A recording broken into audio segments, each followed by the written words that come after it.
Hi viewers, welcome to JK Samayal. இன்னைக்கு நம்ம recipe பார்க்க போறது ஒரு ஈவினிங் ஸ்நாக் பொட்டேட்டோ கட்லெட். அதுக்கு தேவையான பொருட்கள் ஃபர்ஸ்ட் பார்த்துடலாம். 2 உருளைக்கிழங்கு வந்து நல்லா வேக வச்சு மசிச்சு வச்சிருக்கேன். 2 மீடியம் சைஸ் வெங்காயம் வந்து நல்ல பொடியா கட் பண்ணியிருக்கோம். புதினா கொஞ்சம் நல்ல பொடியா கட் பண்ணி வச்சுங்க. கொத்தமல்லி கொஞ்சம். பச்சை மிளகாய் வந்து 3 பச்சை மிளகாய். இது நல்ல பொடியா வந்த மாதிரி குட்டி குட்டியா கட் பண்ணிக்கங்க. கருவேப்பிலை கொஞ்சம். ஒரு 6 ஸ்லைஸ் பிரெட் வந்து டோஸ்ட் பண்ணி நல்லா பொடியாக்கி வச்சுக்கோங்க.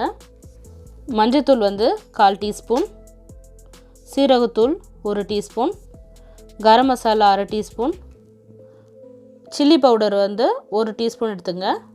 ஒரு 1/2 ஸ்பூன் வந்து இஞ்சி பூண்டு பேஸ்ட்டு, கார்ன்ஃப்ளவர் 3 ஸ்பூனு, உப்பு தேவைக்கேற்ப. இதை வச்சு நம்ம எப்படி செய்கிறதுன்னு பார்க்கலாம். இப்போது நம்ம மசிச்சு வச்சுருக்கிற இந்த பொட்டேட்டோவில் எடுத்து வச்சுருக்க வெங்காயம் போட்டுக்கிறோம்.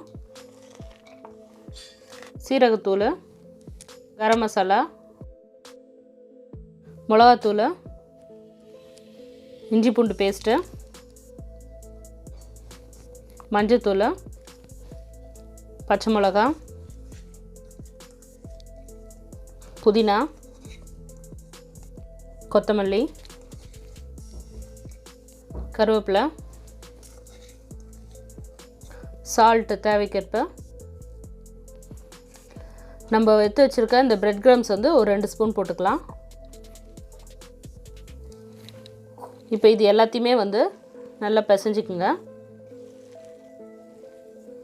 நம்ம பச்சை மிளகாவும் போட்டிருக்கோம்.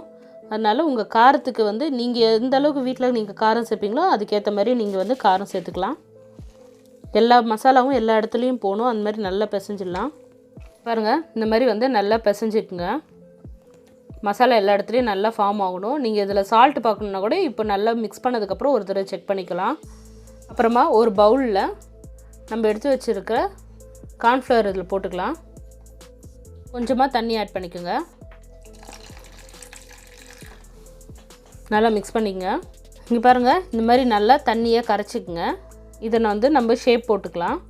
இந்த மசாலா ஷேப் போகிறதுக்கு முன்னாடி இந்த மாதிரி கையில் கொஞ்சம் எண்ணெய் போட்டு ஸ்ப்ரெட் பண்ணிக்கோங்க.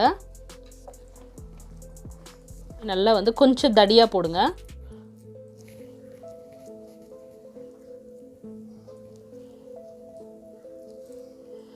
இது வந்து இந்த கரைச்சி வச்சுருக்கோம் இல்லையா, அந்த மாவில்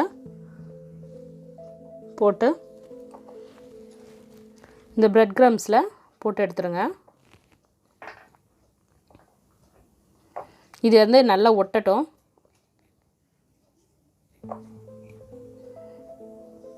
இங்கே பாருங்கள், இந்த மாதிரி நல்ல ஷேப்பில் இந்த மாதிரி கட்லெட் வந்து நல்லா ரெடி பண்ணி வச்சுக்கலாம்.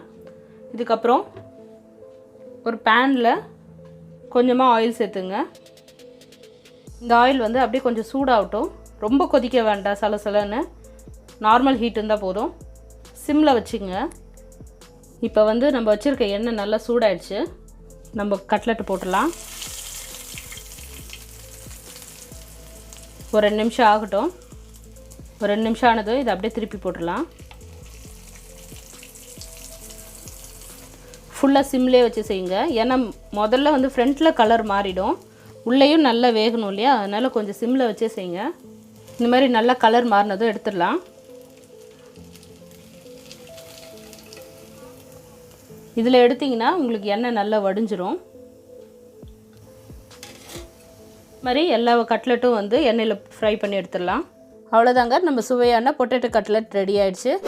இதுக்கு நீங்கள் சைட் டிஷ்ஷாக வந்து டொமேட்டோ சாஸ் அந்த மாதிரி வச்சு சாப்பிட்டிங்கன்னா ரொம்ப நல்லாயிருக்கும். இந்த வீடியோ உங்களுக்கு பிடிச்சிருக்குன்னு நினைக்கிறேன் ஃப்ரெண்ட்ஸ். தேங்க்ஸ் ஃபார் வாட்சிங் JK வியூவர்ஸ்.